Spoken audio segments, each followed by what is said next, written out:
Hi, and welcome. So today we are going to be talking about the planet Uranus in Taurus, what it means in as far as global trends and also in your lives. I have here with me today Katrine, fabulous astrologer from the RGA network. And if you want to learn more about her work, you can check it out in the link below.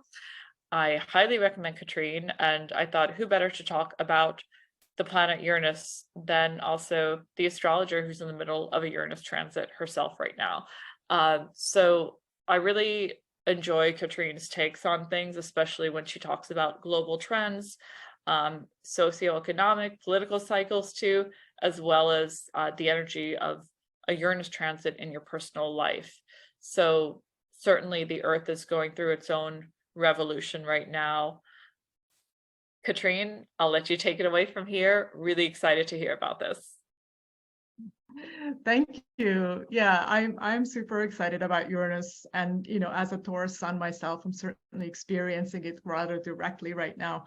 But yeah, globally, I mean, Uranus energy is ultimately it wants to liberate us. It wants to shake us up out of anything that's old and stuck and stale. So if your life has been feeling a little stuck, then it's actually a welcome breath of fresh air. But it often doesn't feel so welcome right in the beginning. It can just feel really disruptive. It can feel just like things falling apart, and especially right now in Taurus, 2018 to 2026, early 26, Taurus is a fixed earth sign. Taurus loves to have security, loves to have sort of predictable routines, certainly our material well-being, what we eat, our homes, everything that's sort of earthly bodily base. We love to have security in that. And now Uranus comes to shake it all up. So this is, so it's an uncomfortable Uranus transit. Uranus maybe feels a bit more comfortable in air signs, but right now, yeah, it's normal, really normal to feel some sense of disruption in one's life. And yeah, well, later on, we'll talk a little bit more detail about the personal planets. So kind of some clues about where you might be feeling this Uranus. But for starters, if you know your birth chart, just look at the cusp of the house where you find the sign Taurus. So Taurus would rule that house. Then you will see where the trends that I'm going to be talking about, where those energies, these earth-shaking disruptions and opportunities, liberation opportunities, evolutionary opportunities, innovation, change, refreshment, where all those opportunities are. So yeah, Uranus in Taurus, earthquakes, earth changes becoming really visible. For the past couple of years, certainly we've noticed the climate change is kind of undeniable. And very recently, just this horrible earthquake, this tragic earthquake that happened in Turkey and Syria, it was right after, like hours after a full moon in Leo that was in a tight T-square aspect. So a T-square, it's a tension aspect, tension building up in the crust of the earth, and then this sort of like boom, this sort of violent disruption, liberation of that energy. The earth feels better, but certainly very disruptive for the people living in that area. So that's Uranus. And right now, yeah, we're experiencing, I mean, we're noticing inflation, economic sort of ups and downs, our basic sort of sense of security, feeling threatened, like even though, a lot of people are, financially doing quite okay, but it doesn't feel like, I've noticed, I follow the economic news, and there's so much like surveys of sort of consumer sentiment, and that even though if you look at like, yeah, your own balance sheet, your salary, you're doing okay, but it doesn't feel okay. It feels tense, it feels anxious. So if, you might be experiencing that too, that if you objectively look at the facts, it's like not so bad, but it just feels that, that energy, like this ground is shifting under your feet. So this is, yeah. And interesting to look, then you get some clues from history, because Uranus takes a long time to go around. It's 84 years around the sun. So it spends quite a few years, see in one sign, and we can look back in history what it was doing previously when it was in Taurus. And that was from 1934 to 1941. So, those of us who know the history books, we remember such thing as Great Depression, huge economic disruptions, started under the previous Uranus cycle. And then Uranus in Taurus, it was sort of dealing with the aftermath, dealing with that hyperinflation, dealing with the insecurity. And actually out of that, like really some really positive social innovations came. Social security in US, that sort of basic startup of the social safety net, that was signed into law during that time. So, Roosevelt's the New Deal.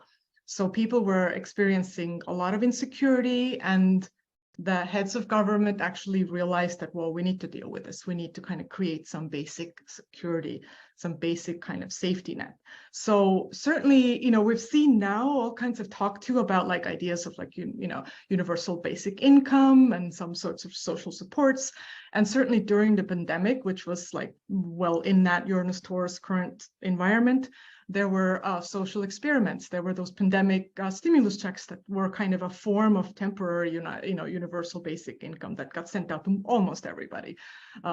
So it was like, wow, I was really quite shocked actually to see the US government, which is generally not so, it's not like Sweden, not like kind of this socialism thing. It's like, wow, suddenly everybody gets free money. So, but yeah, Uranus and Taurus, it wanted to kind of put some kind of floor, some sort of sense of security so that there wouldn't be huge social disruption, huge economic disruption. So we'll see how much, what are the fruits of this, how it develops. But yeah, certainly some form of innovations in social safety nets, in finance, and also a really interesting area, Taurus, our bodies, our physical sense of, it's an earth sign. So there's a huge interest in biohacking, in sort of medical breakthroughs, but also, during the pandemic too, people start to get interested, like, how can I support my health? Like, if I can't rely on a system, if I can't rely on the government to help me, the world feels insecure, like, how do I take care of myself? So a lot of interest in kind of healthy eating, and a lot of wearable tech that people are wearing now, all kinds of monitors like blood sugar and your step monitors, Fitbits, and all kinds of stuff. And that's just getting started. So we can kind of become like almost a citizen scientist of our own body and see what our body is telling us. And ultimately, what I'm hoping is that it will lead us to a greater intuitive sense of our body, that maybe we don't even need all that tech ultimately, that we can actually listen and feel what our body needs, this greater somatic awareness, like bringing Uranus, the mind, the insights, the higher mind, Uranus, into the body, and really listening, that body intelligence. But the tech is certainly a good kind of go-between, because as a modern society, we've certainly gotten away, we've gotten so kind of divorced from our bodies. The Taurus part is like, what's that? Mother Earth, no, we live in our heads, we live on our phones. So yeah, so this Uranus Taurus is kind of bringing that energy, bringing that curiosity, intelligence, aha moments into the physical. So those are some of the positive trends. But yeah, financially, lots of topsy-turvy too. I mean, Uranus is Taurus, in Taurus associated with the innovations in currency, the crypto boom. Certainly if we think back to the 2018 and 2019, 2020, everybody was super excited about crypto. But now, yeah, we had eclipses in the sign of Taurus and Scorpio axis. So eclipses lining up with Uranus. Eclipses are sort of like the big sort of shakeups, breakthroughs, endings, new beginnings. So Uranus itself, the energy is already pretty disruptive. Then you add an eclipse into the mix, then it's really massive change, quick change. And a curious example, just recently, November 8th, 2022, if you remember, shortly before Thanksgiving, right after that eclipse was the FTX, the Sam Bankman-Fried, the huge crypto crash. So it was, I looked up the timeline just to be sure, and it was like, yeah, literally November 8th, 9th, 10th, 11th, by the 11th hit, it was just gone, like bankrupt, everything, just the whole house of cards fell. So yeah, it's a bit of a roller coaster energy. So look at your own chart, see where's Taurus, where you maybe habitually like to cling to things, like to hold on to things. And now where is Uranus, where it's asking you to allow that breakthrough, to get curious about new opportunities, to kind of learn to release your own need of clinging or holding on desperately, because something better, something new, something sort of really a breakthrough energy, the whole next level. This is not like a gradual step-by-step change. This is kind of a possibility of a massive upgrade, massive sort of like, light bulb goes off moment. So yeah, it's not to be feared, even though it feels oftentimes really uncomfortable. So personally, yeah, I've had Uranus hit my sun, and now it's currently conjuncting my Mercury. So I'm feeling that energy. I'm also kind of extra excited to share and talk about it.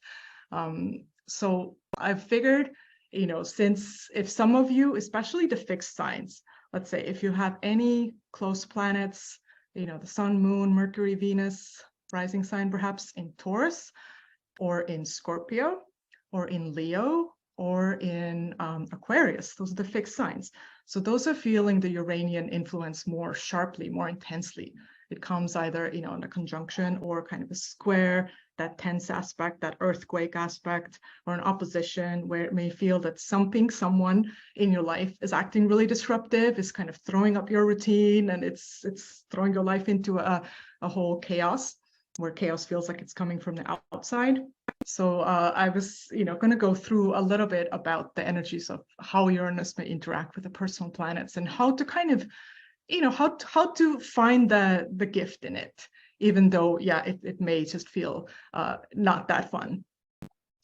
So Uranus Sun, first of all, Uranus conjuncting Sun, it sort of ultimately frees you from your self-image, frees you from any limitations, who you thought you were, what you could do, what you couldn't do, how you should behave. But right in the midst of it, it can just feel this like almost like an identity crisis. It can feel like kind of like, I don't know, who am I? And suddenly like who you have been feels just kind of boring or meaningless, or maybe just gets just taken away. It could also be, yeah, literally, you get let go of your job, something completely shifts in your life where you're suddenly not that role, that person anymore. So it's like, who am I? So it's that really existential question. But ultimately, it connects you to your higher self, Uranus, the higher mind, the sort of cosmic internet. So you will learn that ultimately you don't really need to know, you don't really need to make up that identity, that huge struggle that we have about identity. Like it's not necessary. Like you can just be really present and get that direct download, that direct sense, that intuitive hits, and you can start to act from that. So it's almost like that higher mind, the whole cosmic intelligence acting through you as a person, coming through in really original, fun ways. And your life becomes more exciting. Like you don't necessarily know what you're going to do next week, but it's cool, it's exciting. So that's kind of how it felt for me. So definitely not to be scared of. Uranus going over the moon, that can feel more uncomfortable because moon really, moon, it's our safety, it's our heart, it's our cozy space. And Uranus, especially in a kind of sharper aspect, it can feel like real emotional disruption. Oftentimes coming through relationships, sometimes, moon, like a mother or another really close female person in your life could be sort of initiating that disruption for you. So yeah, it's definitely self-care, and allowing that space, allowing that liberation, and really, look for support, whether, astrology, therapy, coaching, something where, to create that space, to create that supportive space for transformation. But the fruits of that, yeah, you can just feel so liberated, like a lot of the burdens of emotions, a lot of, grief or excessive responsibility for something, or guilt that you did something, like those can just sort of drop away. Like you can have these insights of like, oh, I understand why this person acted that way. I understand why I acted that way. Like the whole picture kind of becomes clear. And then it's like, oh, like forgiveness and real transformation can happen really quickly. This is not years and years of therapy. This will happen fairly quickly. Uranus transits there about 6 months, sometimes with retrogrades up to a year. So it's like really a once in a lifetime transformative year emotionally, Uranus moon. Uranus Mercury, that one's a little more fun because, Mercury is our mind, our curiosity, our learning, our communication, and Uranus is considered the higher mind, the cosmic mind, the cosmic internet, or divine intelligence, or, however we want to call it. So it's the divine intelligence, that breakthrough, this innovation, creative, just sparks going off. Yeah, the disruption part, sure, you can feel sleepless nights just buzzing with ideas, and suddenly or meeting really interesting people who just like just blow your mind away, and you get interested in some subject that you never before thought of. And then, it could lead to some, really wild career changes, or, curiosities where you follow that curiosity. But yeah, this Uranus Mercury, it's like that's probably more enjoyable of those transits. So yeah, definitely keep a notepad, write down some of those ideas. And to relieve that extra kind of buzzing or anxiety is just to kind of trust that, yeah, like I'm getting hooked up into, I will have this capacity. I will be plugged in from now on. Uranus will do its job. Like I don't have to like think it all up. I don't have to solve all the problems of the world like tonight. So it's like, it's there. I can trust this, just kind of release that. I don't have to kind of, it'll be there. And to write down ideas. So later on, keywords and things like that, write down some of the things from your dreams. You could provide you like years of clues and creative information, inspiration, whether you're a business person or writer, real breakthrough ideas there. Uranus, Venus, yeah, again, that can be a bit challenging. Yeah, I just recently had a experience with a client who had just had a Uranus Venus opposition, and I was like, ooh, a little sensitive subject. Should I touch that? But she was just like, she was a Scorpio, so she's like right away, all right. She was like, yeah, I got divorced. Yeah, it was a bit rough last year. Yeah, relationship totally. But I feel so liberated. I feel like awesome being me. And even if I never get into a relationship, I'm fine. I was like, wow, all right, there you go, Uranus, huge liberation. But, it doesn't have to be this drastic, opposition, that's quite a hard aspect. It ultimately will bring opportunities to fully be you in a relationship. This is sort of almost like, what we're taught about relationships, what the models come from our families, there's good and bad in it, but there's oftentimes some kind of heavy baggage, some kind of clinging, some kind of stickiness. And Uranus will come and just, break up that stickiness. And it'll give us a chance to do relationships our way, to be our authentic self in relationships. And also, Venus are values. So we can notice interesting value shifts, like sometimes some things that you liked before, or maybe, aesthetics, real shift in your style. Yeah, people who you liked before, now it's like, oh my God, what was I doing with that person? So, and it again, brings you that refreshment, aliveness, and authenticity to do it your way, not have to follow the rules. I mean, Uranus ultimately is the rebel. So it's really, authentic freedom, individuation, in that higher mind kind of way. Uranus, Venus. So yeah, definitely fireworks in relationships, not necessarily breakup. Don't be worried. It could actually bring a whole refreshment. Like if you've been in a long-term relationships and it's gotten a little boring, Uranus can bring in that spark again, provided that you're both open to something new, to try some new things, together, or maybe moving somewhere else, just kind of like opening up that space. Uranus, Mars. Okay, let's finish with that one. That one is the only one where I was really seriously kind of put a little note of caution in there. Don't jump out of an airplane with the Uranus Mars transit, because Uranus, the electric energy of freedom, rebelliousness, transformation. Mars, the planet of action, our inner action hero. That can be a bit troubling sometimes, because yeah, we might feel overly confident in our ability to take risks. So this is like caution a bit there. Yeah, if you feel the urge to try some new adventure sport, start small, start little by little, give yourself these opportunities to risk something, give those little goosebumps, but don't just jump whole hog into something big. Likewise, career-wise, financially also, we might just feel very kind of excited about something new and take these risky steps, which we later regret. But Uranus, Mars, ultimately, yeah, you will feel energized. The positive part of it is, yeah, if you pick up some cool new workouts, habits, things that will feel fun, feel liberating, that you're personally excited about. So this is where the biohacking, all these new trends, wearable tech, tracking your health, tracking your energy levels, sort of becoming the cosmic person. So that's part of the Uranus in the personal planet's energies.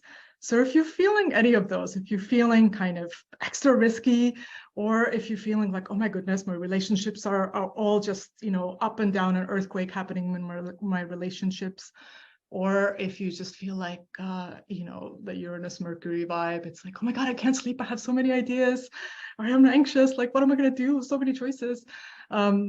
All of those. So yeah, this could be Uranus talking to you. But ultimately, what Uranus wants to do is to wake us up and to liberate us and to plug us into part of that global transformation as well. So it wakens us up into what is our part to play. You know, Uranus and Taurus, these big changes in Earth, environmental awareness, you know, how to live in more harmony with our own bodies and with Mother Earth. Uranus, it's here to help. It's here to kind of poke at us in sometimes very uncomfortable ways, to wake us up into, this is our part to play. Like, what's my instrument in this global symphony? So that's ultimately what I, you know, learned about Uranus so far. And personal takeaways, yeah, what I felt like, what sort of sunk in now from having gone through Uranus Sun transit, is that I'm actually much more comfortable with not knowing. Like, because that's actually you know, people come to me, clients come to me always, and I don't know what to do. This is like such a common, you know, it's a very common human experience. What I now realize, it's like the not knowing is actually a really cool, creative kind of a gateway. It's that sacred space where our little mind, our little computer can't hack it anymore. And if instead of freaking out, instead of kind of closing down, we kind of open up like, oh, wow, what if, you know, I don't know, like what could be it? And we open into that energy. Then serious next level inspiration and innovation comes in. That's when the Uranus, the higher mind, can speak into that space of unknowing. So I actually kind of love that space of unknowing now. And, you know, who am I? You know, yeah, I could define myself. I'm an astrologer, I'm a coach, I'm a woman living on planet Earth. But yeah, it doesn't matter. Like, it's not so valuable even to define yourself. It's really valuable to be present, and to fully embody yourself, being, you know, conscious. And that's when, again, the Uranus can come through. So those are some of my personal lessons. So I hope you got something out of it, and you know, hope you feel a little more comfortable with that great disruptor, great awakener, great freedom energy of Uranus. Katrine, thank you so much. I learned a lot listening to you as well. And listening to that, I just was thinking also, Uranus just was crossing over my midheaven too, back and forth for about a year now. And it was this seeming sense of urgency and expedited evolution that Uranus creates as well, right? When you're feeling Uranus Sun or Uranus anything, it's a sense of, we have to do this now, right? Like now, everything. And, you know, the obvious sleeplessness and sometimes excitability, anxiety, and things like that come up. But I just realized, looking back on the last year or two, how much growth happened with Uranus there, right? As it's also such a symbol of innovation and growth and technology, taking things to brand new levels. So it's sort of amazing, as you just said, to kind of look back in retrospect, right, and see all of the changes and the liberation that happened. And I can say now as well, personally, in my career in astrology, that have become more free. The systems and things we've created to share and democratize astrology more, which we really invested in technologies here with Uranus a lot, back and forth over the midheaven the last couple of years. It has granted us all a bit more freedom to expand and grow. But when you're in it, you're in the eye of the needle, as you just said before too, and you're just feeling the intensity. I think one of the most beautiful parts of astrology is that it's also temporal, and we know that there's a beginning, middle, and end to any teacher, any transit that's entering our life, that it's not there forever, that it's there for a moment. And we have this unique dance with the planet. We learn our lessons, right? And then we say our farewells, and we're gifted something up the door. Yeah, absolutely. I feel like Uranus brings so many gifts, but yeah, it can feel just really uncomfortable when you're in it. But thankfully, yeah, it's 84 years, so it's really once in a lifetime when it has a very, with each point, it's once in a lifetime dance. So that's again a hopeful thing. It's like, yeah, it may feel really uncomfortable, but then it's a huge growth spurt, and your life will be forever more free after that. You will have shed so much weight. You will have, shed so much sort of restrictions in your identity, your inspiration, your thoughts, your relationships, business. So it's like it's ultimately a huge gift. So. I feel like this talk is so important for people going through Uranus transits, because sometimes they don't know they're going through it. They're just feeling those high levels of anxiety and tension, and thinking maybe this is the new normal.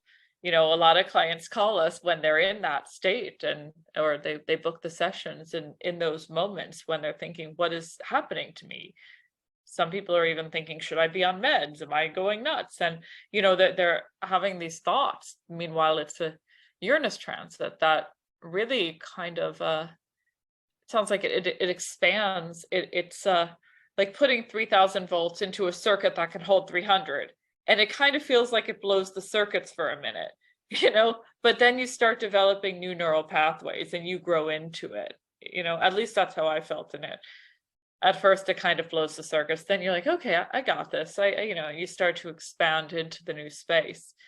It's certainly a process though, and I'm so glad you made this video, Katrine, because maybe we'll get a bit of a Uranus support group in the chat, and anybody who's listening to this, feel free to leave your experience of a Uranus transit in the chat, what you've experienced with it, Uranus Moon, Uranus Venus, Jupiter, whatever it might be. But I really hope this has helped you a lot. And Katrine, thank you dearly for sharing all of your wisdom with us. Katrine is a professional astrologer, and if you'd like to learn more about her work, you can see in the chat below there is a link to her, as she's also a member of the RGA network.